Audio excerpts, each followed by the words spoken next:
இப்போ ஆலு பராத்தா செய்யறதுக்கு வேக வச்சு உருளைக்கிழங்க மசிச்சு எடுத்துக்கணும். ஒரு கடாய் அடுப்பில் வச்சு எண்ணெய் விட்டுக்கணும்.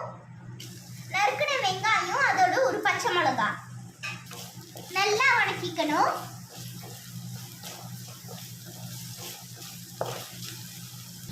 ஒரு ஸ்பூன் இஞ்சி பூண்டு பேஸ்ட், ஒரு ஸ்பூன் கரம் மசாலா, ஒரு ஸ்பூன் மிளகாத்தூள், 1/2 டீஸ்பூன் சீரகத்தூள், தேவைக்கு உப்பு, கொஞ்சோண்டு மஞ்சத்தூள். இப்போ இதெல்லாம் மசிச்சு உருளைக்கிழங்க போட்டுக்கலாம்.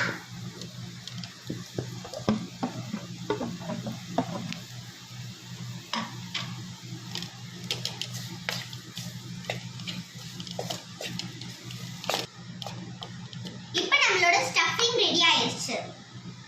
கொஞ்சோண்டு கொத்தமல்லி போட்டுக்கலாம். இந்த மாதிரி சப்பாத்தி மாவை முதல்ல எடுத்துக்கணும். இப்போ இதில் இந்த ஸ்டஃபிங்கை வச்சுக்கணும். இப்போ இதை இந்த மாதிரி மடிக்கணும்.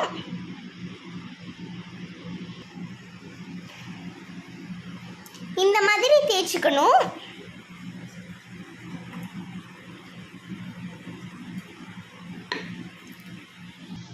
இப்போ பேன் அடுப்பில் வச்சு ஆலு பரோட்டா போட்டு எடுக்கலாம்.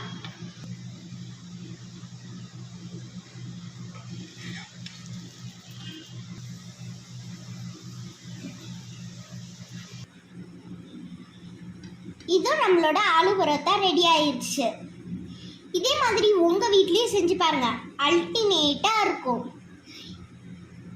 ரெசிபி பிடிச்சிருந்தா லைக் பண்ணுங்கள், ஷேர் பண்ணுங்கள், சப்ஸ்கிரைப் பண்ணுங்கள். Bye friends.